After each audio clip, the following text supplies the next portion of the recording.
Since the last time you guys interviewed me, there's been a lot of, I guess, rerouting going on.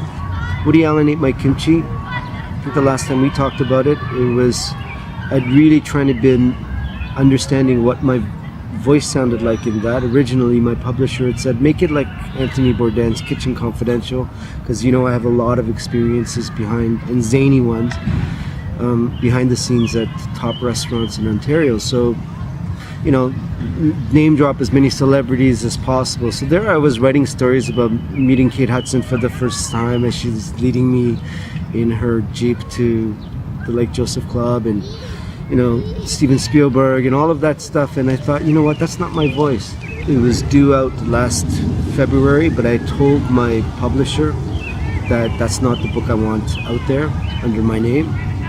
So what did he do? He had me come up to his cottage, which is a tiny little beautiful island in the middle of Georgian Bay, sat me down in front of a computer and says, write it now. And of course I couldn't. But that book, Woody Allen Ate My Kimchi, is no longer a story of funny, candid stories behind the scenes of restaurants. It's actually the story of my journey from a small radish farm in Korea to where I am now. Third book project that I'm working on is with my daughter's mom, who I've opened up 2 restaurants with. She's Japanese, of course.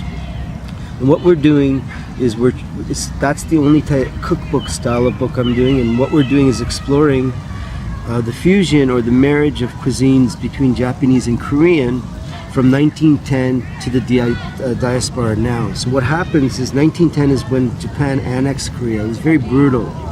But there, the cultures and the people and the cuisine started to intermingle. And what we're doing is we're going to create dishes that mark key transitions in that relationship throughout from 1910 to the present day.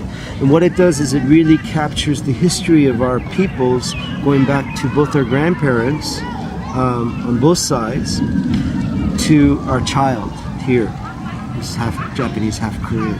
So that's a cookbook that I'm working on. And then I have my own cooking show called Dishing It with Chef Sang, where I bring on people who are not cooks or chefs, but who have very interesting backgrounds and have very specific focus. So I have a gun rights advocate / hunter that I cook something he hunted with. I have a person who is a happiness guru. I have a person who is former Miss Asia Canada, and of course, because of the political angles I take, like the Me Too movement, Second Amendment, the United States, meaning and happiness. Besides that, I'm still trying to figure things out. What does it mean? What is this? And times have darkened in some ways since our last interview, particularly with what's going on in Europe and America. That, with the way social media has played a critical role in Me Too, in Black Lives Matter, has made me really think a lot about the role as an artist, as a culinary artist as well as a writer, and the larger world.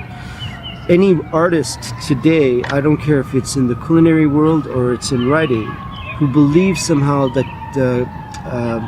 that you're creating things for its own sake, whether it's art, books, or even cooking, is, I'm sorry to say it, but you're not of this time.